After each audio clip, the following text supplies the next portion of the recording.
Shine परिवार के आप सभी कस्टमर, सभी एसोसिएट, आप सभी को Rashid Naseem, chairman shine group का प्यार भरा नमस्कार। साथियों, ये महत्वपूर्ण वॉइस नोट मेरे उन सभी कस्टमर्स के लिए हैं जो लीगल में नहीं गए, जिन्होंने कंपनी पर भरोसा किया। और अब इस सुप्रीम कोर्ट के जजमेंट के बाद उन सभी का क्या होना है और उनके लिए क्या खुशखबरी है। उन सभी कस्टमर्स के लिए जो अब तक ना लीगल में गए हैं और जिन्होंने अब तक ना तो कंपनी पास अपने डॉक्यूमेंट सबमिट किए हैं, उनके लिए क्या दिशा निर्देश है अब। और जो लोग लीगल में गए हुए हैं उनके लिए मेरी कोई डायरेक्ट जिम्मेदारी तो नहीं बनती, लेकिन फिर भी कुछ दिशा निर्देश इसलिए उनके लिए, ताकि उनकी उलझनें, उनकी परेशानियां, उनकी दिक्कतें वो कम हो सकें, दूर हो सकें, या वो सब्र करके घर बैठ जाएं और फालतू उलझनों में उलझना बंद करके ये मान के चलें कि उनके लिए गए फैसलों की वजह से कुछ बेवकूफ किस्म के लोगों ने उनके पैसे को ऐसा बर्बाद किया है, ऐसा बर्बाद किया है कि इसका अंदाजा नहीं लगा सकते। वो कहा जाता है ना कि अगर किसी चीज के बारे में जानकारी ना हो ये एक अलग बात होती है, लेकिन गलत जानकारी होना बड़ी घातक होती है। ये बिल्कुल ऐसा ही है कि अगर किसी मर्ज का इलाज ना हो रहा हो, चल जाता है परहेज करके, लेकिन उस मर्ज का गलत इलाज गलत डॉक्टर से करा दिया जाए तो इंसान की मौत निश्चित होती है। यही हुआ है शाइन के मामले में लीगल वाले सभी कस्टमर्स के साथ में। मैं शुरुआत वहीं से करूंगा कि इस ऑर्डर के आ जाने के बाद अब हमारे इन तीन तरह कस्टमर्स के लिए क्या क्या दिशा निर्देश हैं। तो शुरुआत में सबसे पहले उन लोगों के लिए करता हूं जिन्हें अब तक र्यूमर्स और अफवाहों की वजह से जिन्हें बरगलाया गया, जिनके पैसे का मिसयूज किया गया और आज उनकी लायबिलिटी ला करके ऐसी जगह खड़ी कर दी गई जहां पर अब उन्हें इस बात की गारंटी या आश्वासन देने वाला कोई नहीं कि उनका पैसा कब मिलेगा। और पहला संदेश इसलिए उनको मैं देना चाहूंगा कि उनसे प्रेरित होकर के जो लोग चले गए एफआईआर में या लीगल में, वो अपने फैसले ले सकें, और जो नहीं गए वो कम से कम ईश्वर को धन्यवाद दें कि देर ही सही, लेकिन उनके साथ अंधेर नहीं हो रहा, और जब होने वाला है वो इतनी तेज, इतना फास्ट होगा कि जिसकी कल्पना भी नहीं किए होंगे। आप सभी लीगल में गए हुए लोगों की सबसे बड़ी कमजोरी यह थी कि आप ऐसे लोगों के साथ लीगल में गए थे जिन्हें अपना खुद का लाभ देखना था। इसमें किसी भी एजेंट, किसी भी दलाल, किसी भी वकील, किसी भी एसोसिएट ने आपका साथ इसलिए नहीं दिया कि आपका पैसा डूब रहा था, बल्कि एजेंट, एसोसिएट ने आपका साथ इसलिए देने का नाटक किया क्योंकि वो आपका पैसा खा चुका था। आपका पैसा जिस तरह से कंपनी से निवेश कराया था, झूठ बोलकर, सच बोलकर, जैसे भी सही, ये इस कहानी सारे एसोसिएट साथ नहीं है, कुछ ही साथ है। तो वो आपको लीगल में इसलिए ले गए कि कल को आप उन पर लीगल एक्शन ना ले लें, और जब कभी आप उन पर प्रेशर डालें तो आप दिखा सकें कि देखिए आपने तो एफआईआर कर रखी है या आपने रिट में आप जा चुके हैं, अब जो होगा कानून करेगा। खुद को बचाने के लिए उन्होंने आपको लीगल में ढकेला। वकीलों और दलालों का काम सिर्फ इतना सा था कि उनके सामने एक बहुत बड़ा झुंड दिखाई दे रहा था कस्टमर्स का कि इनसे पैसे मिलेंगे, उन्हें सिर्फ अपनी कमाई से मतलब था। उन्हें इस बात से कतई कोई मतलब नहीं था कि आपका पैसा मिले। इसलिए झूठी एफआईआर, झूठी अफवाहें, झूठी रिटें डाली गई। और ये 2019 से, आज से नहीं, जब से एफआईआर शुरू हुआ तब से मैं कहता चला आ रहा था कि लीगल में गए लोगों को कुछ नहीं मिलेगा। कोई आज की मेरी भाषा नहीं है। क्यों? क्योंकि उस लीगल एफआईआर को जो मैंने देखा था, तो उस एफआईआर में इंटेंशन और मोटिव बहुत क्लियर था कि इसमें कस्टमर का पैसा वापस दिलाने की जगह कंपनी को उलझाने का मकसद है। उसमें जो फर्जी एफआईआरों में जो फर्जी इल्जाम लगाए गए, उसमें कस्टमर के पैसे पे कहीं प्रेशर नहीं था। हर जगह प्रेशर था इस बात का, कंपनी इतना पैसा लेके भाग गई, कंपनी इतना पैसा लेके भाग गई। अब ये जो पैसा लेकर के भाग गई वाला इल्जाम था हमारे ऊपर, और हम पैसा लेकर नहीं भागे थे, हमें पता था कि हम ना भागे थे, ना भागे हैं, ना भागेंगे। तो जाहिर सी बात है आपके एफआईआर, आपकी रिटें खारिज होनी थी। मैंने पहले बता रखा है, जिस रिट पर ऑर्डर हुआ प्रकाश चंद तिवारी की रिट पर, रिकॉर्ड हमारे पास मौजूद है, मैसेजेस के रिकॉर्ड मौजूद हैं, कॉल रिकॉर्ड मौजूद है, वॉइस रिकॉर्डिंग मौजूद है कि प्रकाश चंद तिवारी जी की रिट पर जो अभी फैसला आया है आप लोगों का, जिस समय ये रिट डाली गई थी हाई कोर्ट में, उस समय उनकी फैमिली मेंबर के साथ कंपनी की बातचीत चल रही थी, सेटलमेंट की बात हो रही थी। उनका जितना भी प्रिंसिपल अमाउंट था, उस प्रिंसिपल अमाउंट से बढ़ा करके पैसा देने की बात हुई, जगह देने की बात हुई, जमीन देने की बात हुई, फ्लैट देने की बात हुई। उन्होंने फ्लैट पसंद किया, और बात कहां बिगड़ गई? जो जायज पैसा था उस समय तक का, जितना उनका निवेश था उस निवेश से बढ़ाकर जो जायज पैसा था वो कंपनी देने को तैयार थी। लेकिन उन्होंने अपने निवेशित अमाउंट से 4 गुना ज्यादा के फ्लैट अपने नाम पर करने की बात करी। उसके सारे दस्तावेज, सारे डॉक्यूमेंट्स तैयार थे, सब कुछ तैयार हो चुका था। और मैंने सिर्फ इतना कहा कि ये जो बढ़ा हुआ पैसा है मैं ये भी आपके नाम पे लिख दूंगा, लेकिन आप कोर्ट में सिर्फ ये लिख करके दीजिए कि इस बढ़े हुए अमाउंट को आप अपने साथ के कस्टमरों को वापस कर देंगे। उनका टोटल अमाउंट करीब तकरीबन 28 लाख रुपए के आसपास था। 28 से 30 लाख रुपए के आसपास उनका एग्जैक्ट अमाउंट था।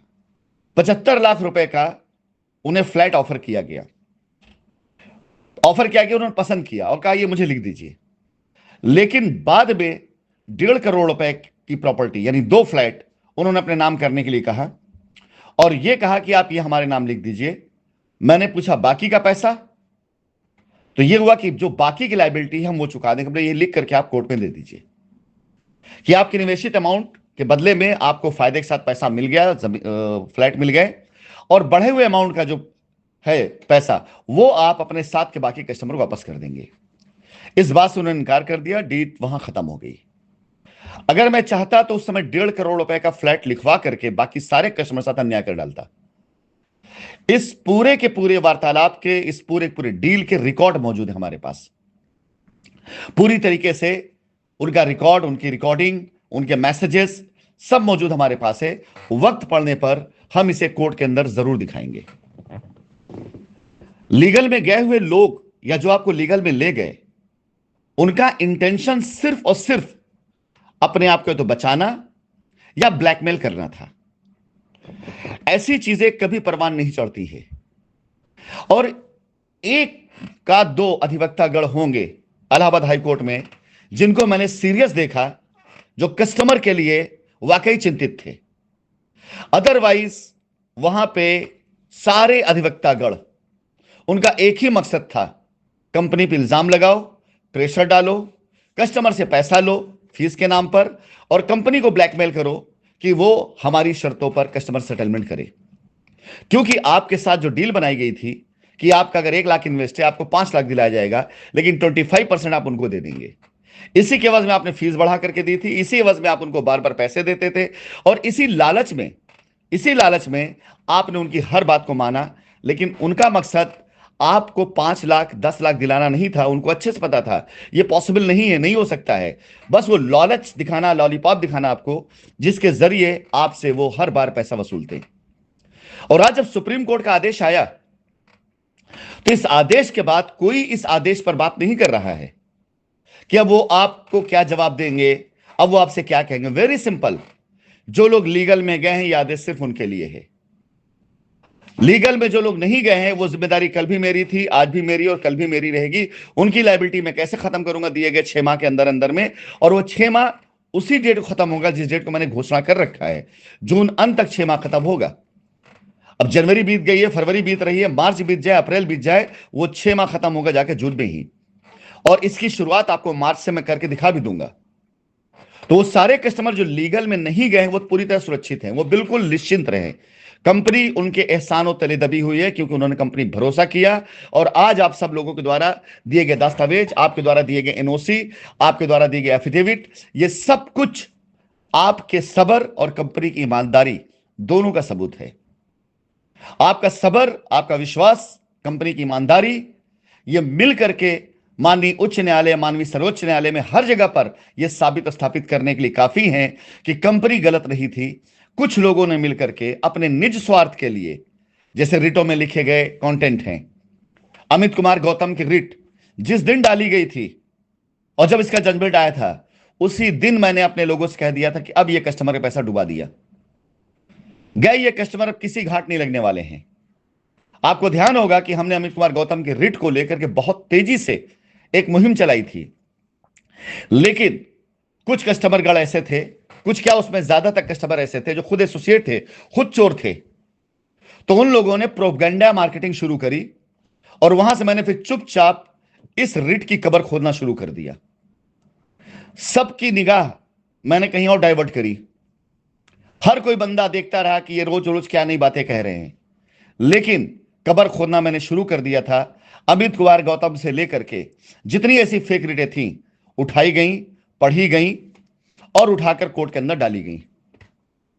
आपके सामने मैंने सिर्फ कंपनी तरफ से दायर की गई एसएलपी के सिर्फ 2 पेज भेजे हैं। 60 पेजों से ज्यादा की एसएलपी, जिसके अंदर सिर्फ माननीय सर्वोच्च न्यायालय से एक अपील की गई कि कानून का उल्लंघन करने वाले लोग, कानून को गलत तरीके से दुरुपयोग करने वाले लोग, कानून की आंख में धूल झोंक कर कानून सहारा लेने लोग, वो किस तरह से माननीय उच्च न्यायालय को बाकायदा उसको सही तथ्य न देकर के झूठ के आधार पर एक ऐसा जजमेंट लेकर के आए हैं जो पूरी तरीके से कानून का पालन नहीं करवाता है। इस जजमेंट में यह साबित होता है कि हम दोषी हो गए हैं, हम गुनहगार हो गए हैं, बगैर कोई ट्रायल चलाए हुए, बगैर किसी प्रकार की कोई भी हमें नोटिस दिए हुए, और इस प्रकार से कानून का उल्लंघन किया जा रहा है। रुकना ही रुकना था, यह फैसला रुकना ही रुकना था। क्यों? आपका बेस कमजोर है। अगर 68,000 करोड़ रुपए का स्कैम हुआ होता, कंपनी पैसा लेके भाग जाती, तो भले ही कुछ भी होता, कस्टमर के हित में कोई ना कोई फैसला जरूर आता, जो कि साबित नहीं हुआ। अगर आपके द्वारा दिए गए पैसों से विदेशों में जमीनें खरीदी गई होती, विदेशों में प्रॉपर्टी बनाई गई होती, या विदेश चला गया होता, तो भले कुछ भी हो जाता, अगर यह बात साबित हो जाती तो कस्टमर के हित में कुछ ना कुछ जरूर आता।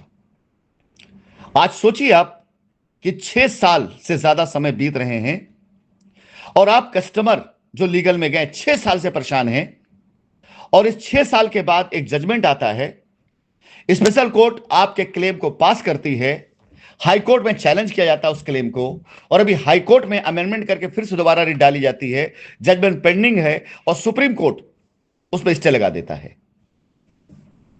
स्टे मेरे कहने पर नहीं लगा है, स्टे दस्तावेजों पे लगा हुआ है, स्टे उस रिकॉर्ड पे लगा है जो कंपनी ने सबमिट किया है, जिससे कंपनी ने ऐसी बोगस एफआईआरओ का जिक्र किया है, जिसमें कंपनी ने ऐसे बोगस एसोसिएट्स का जिक्र किया जो रिटों में गए हुए हैं, जिसमें कंपनी ने ऐसे बोगस इल्जामों का जिक्र किया जो कंपनी पर लगाया गया, जिसका आज तक कोई सबूत नहीं मिला है, जिससे कंपनी ने ऐसे दलालों की पोल खोली है कि किस प्रकार से एफआईआर कराकर फिर उसी बेल करा करके कंपनी के नाम पर समझौता किया गया जहां कंपनी मौजूद ही नहीं है।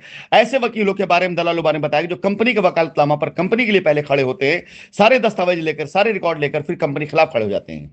ऐसी सारी चीजें वजह बनी हैं इस रिट को दायर करने की, और ऐसी सारी वजह बनी है इस पूरे प्रोसेस को रोकने की। कंपनी का इसमें कोई दोष नहीं है।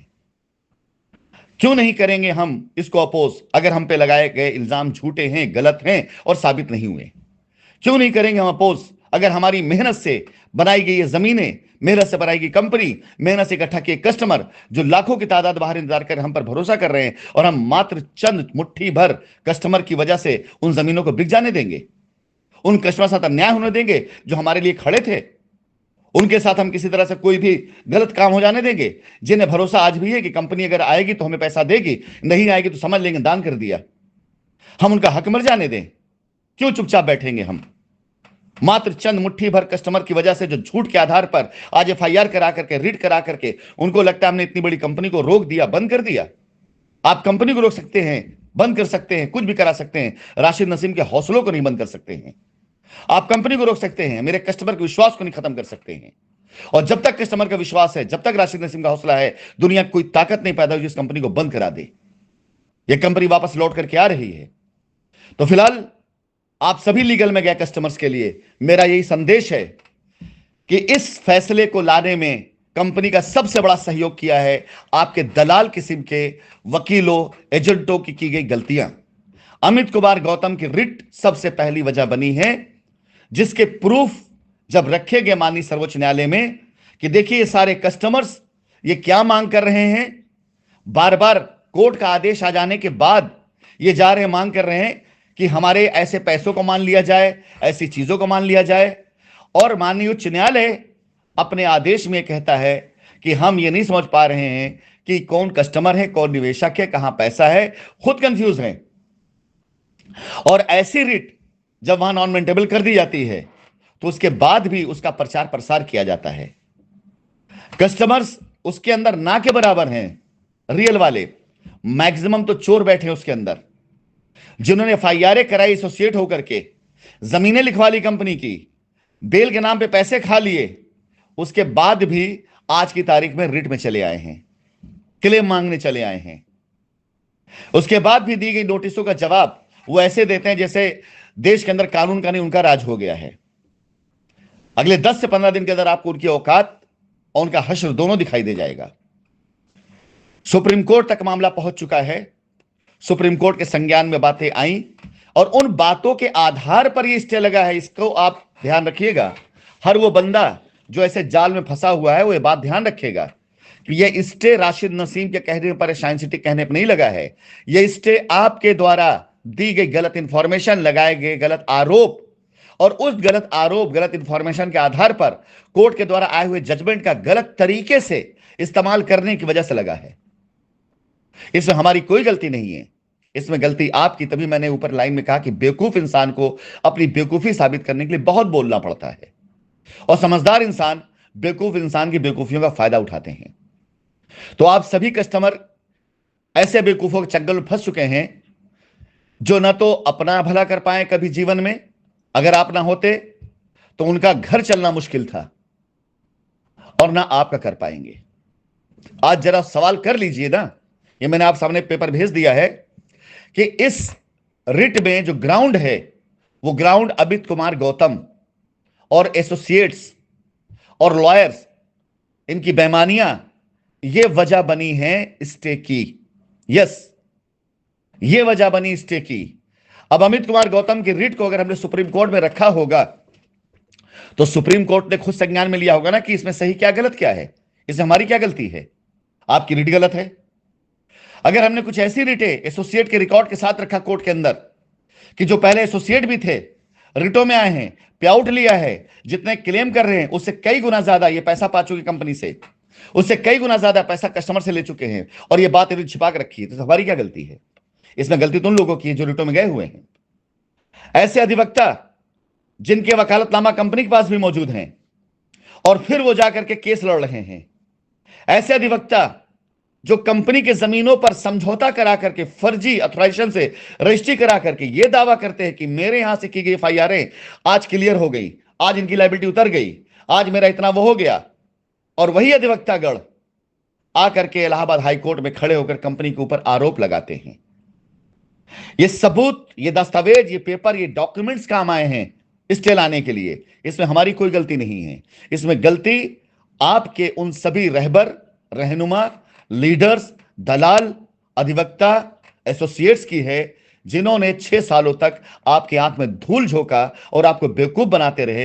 पहले आपका पैसा डुबाने की साजिश की गई, फिर आपका पैसा खाने की साजिश की गई, अब आपका सुकून, चैन, जिंदगी सब बर्बाद करने की उनकी साजिश है।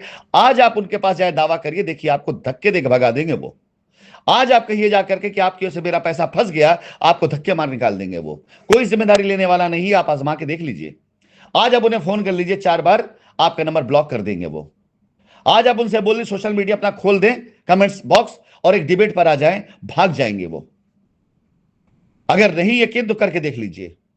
फोन पहले करिए 4 बार, 5 बार, पूछिए, जेन्युइन वजह बताएं, अब क्या होगा, सही रीजन बताएं। सुप्रीम कोर्ट का सुप्रीम ऑर्डर आने के बाद अब क्या होगा आपका, उनसे पूछिए। और लेकिन जो बताएं जेन्युइन रीजन बताएं, वो संविधान में लिखा होना चाहिए, खाली बकवास नहीं होने चाहिए। संविधान में लिखा होना चाहिए कि किस आर्टिकल के तहत, किस सेक्शन के तहत ये आपको, ये आपका पैसा दिला पाएंगे। ये आपको जवाब नहीं दे पाएंगे, 2 बार 3 बार नंबर ब्लॉक कर देंगे आपका। जाइए टिकट करा के घर पहुंचिए, घर के बाहर डेरा लगाइए, घर से बाहर निकलना बंद कर देंगे, या आपको धमकी देंगे, जाओ ने पुलिस बुला के पकड़वा दूंगा। ये सारे के सारे लोग अब आपके खिलाफ खड़ा होना शुरू हो जाएंगे। आप जिन्होंने इनको पाला है कुत्तों की तरह से पिछले 5-6 सालों तक, जिन्हें रोटियां खिलाई हैं, बोटियां खिलाई हैं, जो दुम हिलाते रहे आपके आगे पीछे, आज जरा आप इनसे थोड़ा सा सवाल कर लीजिए, देखिए भौंकने लग जाएंगे, काटने लग जाएंगे आपको। यह है कुत्तों की फितरत, और ये अपना कुत्तापना दिखाना शुरू करेंगे आपके साथ में। नहीं यकीन हो करके देख लीजिए। हमारे वो सारे कस्टमर जो लीगल में नहीं गए हैं, जो कंपनी के साथ खड़े हैं, विश्वास जानिए, मैं अपनी इज्जत के लिए, अपनी कंपनी के सम्मान के लिए और आपके विश्वास के लिए आपकी लायबिलिटी दी गई समय सीमा के अंदर खत्म करूंगा। ये मेरा चैलेंज है, मेरा दावा है, मेरा वादा है। और जैसे ही ऑर्डर आया है स्टे का, वैसे ही आपके लिए मैं ऑर्डर ला के दिखाऊंगा कि अगर ये कस्टमर कंपनी के साथ जा रहे समझौता करने, तो कंपनी को अलाउ किया जाए, कंपनी जाकर अपना समझौता करे और लाकर सेटलमेंट के सारे पेपर जमा करे कोर्ट में। कोर्ट एक बार उसको ऑब्जर्व करेगी, देखेगी, फिर उसके बाद कोर्ट फैसला लेगी। ये ऑर्डर मैं आपको आज बता रहा हूं और ला के मैं दिखाऊंगा आपको ऑर्डर। ये और मैंने हर एक ऑर्डर का से पहले भविष्यवाणी की है कि ऑर्डर आने वाला है, आप देख लीजिएगा। क्यों? क्योंकि हमारी मांग वही होती है जिस ऑर्डर की मैं बात करता हूं, और उस मांग को पूरी होने तक मैं लड़ता हूं।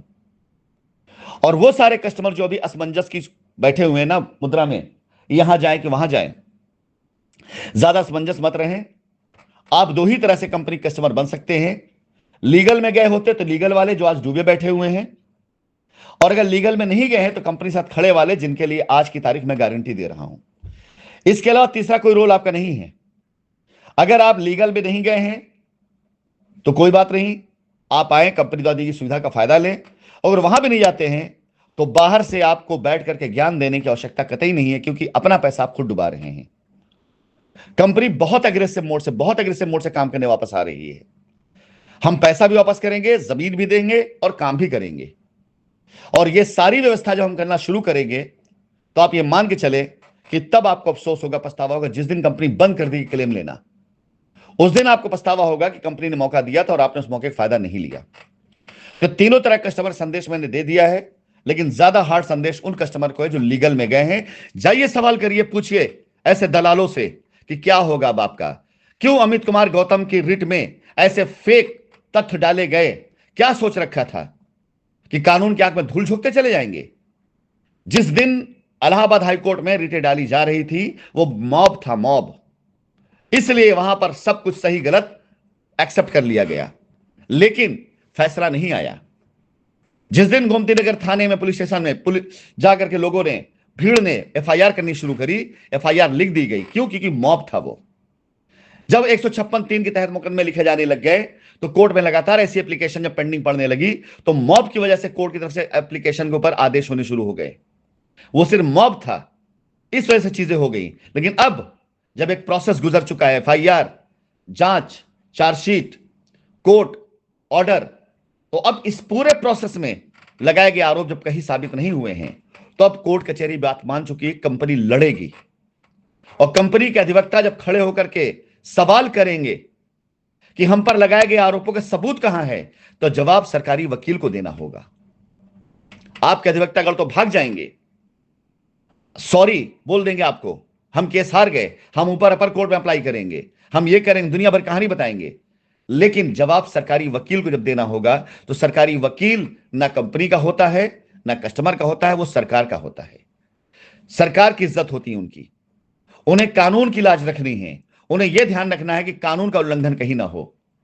तो आपके झुट्टे मक्कार दलाल वकीलों की तरह से वो वहां पर जो है फालतू की बहस नहीं करेंगे। वो जो बात करेंगे तथ्यों पे करेंगे। आपको शायद पता हो या ना पता हो, कोर्ट के अंदर 3 वकील लड़ते हैं। एक कंपनी का वकील, एक सामने सरकारी वकील, क्योंकि स्टेट या यूनियन को पार्टी बनाया जाता है, और एक आपका वकील। तो आपका वकील लाख बकवास करता रहे झूठ के आधार पर, अगर उसके सबूत नहीं है तो मान्य होंगे नहीं। और सरकारी वकील उन सबूतों के अभाव में उस मुकदमे में इतना ज्यादा जोर नहीं देने वाले हैं। चलिए, आज की वॉइस रिकॉर्डिंग की शुरुआत मैंने करी कि आप लोग सवाल करें अपने दलालों से, अपने एजेंटों से कि भैया आपने हमारे साथ ये किया क्यों, और अब क्या होगा। चलो, जो भी एक्सक्यूज दे, कुछ भी कहें, कुछ बोले, अब क्या होगा, अब क्या होने वाला है। नोटिसें इशू हो गई हैं, जवाब देने पड़ेंगे। हर एक एजेंसी को, हर एक डिपार्टमेंट को, हर एक कस्टमर को जवाब देना पड़ेगा। अब आइए, ला रहा हूं मैं आप लोग खींच करके सुप्रीम कोर्ट तक। जिस तरह से पीछे 6 सालों तक मैं आप लोगों से फरियाद करता रहा कि हम समझौते के लिए तैयार हैं, मत जाइए लीगल में, ये लोग आपको बेच के खा जाएंगे, आइए बैठ के बात कर लेते हैं, और आपने नहीं सुना। अगले 10 साल तक आप चिल्लाते रहेंगे, कोई सुनने वाला नहीं होगा। 10 सालों से भी ज्यादा समय बीत जाएगा। अब यह शुरू होगा चिट्ठी पत्री का दौर, रिपोर्ट का दौर। और हो सकता है कि माननीय सर्वोच्च न्यायालय इस पूरे मामले को संज्ञान में लेते हुए, इस पूरे मामले की फिर से जांच कराते हुए एक नई कोर्ट गठित करके वहां पर दोनों का, कस्टमर का, कंपनी, दोनों पावर अपने हाथ में रखते हुए हो सकता है फेयर इन्वेस्टिगेशन कि हां सच्चाई क्या है। अब तक तो जांच ये कराएगी नहीं कि पैसा गया है बाहर, सच्चाई क्या है, गया है तो कितना गया है, और नहीं गया है तो आरोप क्यों लगाया गया है। अगर जिस दिन ये हो गया ना, उस दिन आप देखिएगा क्या अंजाम होने वाला है। हम तो अपना अंजाम लिख कर बैठे हुए हैं। हमारी जमीन हमें मिले तो भी बहुत अच्छी बात, ना मिले तो भी बहुत अच्छी बात, लेकिन गलत आदमी को 1 इंच जमीन नहीं मिलनी चाहिए। यह मेरा फैसला है। हमें मिले ना मिले, हम अपने कस्टमर को चुका लेंगे, लेकिन किसी गलत इंसान को 1 इंच जमीन, 1 रुपया नहीं जाने दूंगा मैं। यह मेरा चैलेंज है, यह मेरा दावा है, और यह मैं साबित करके दिखाऊंगा।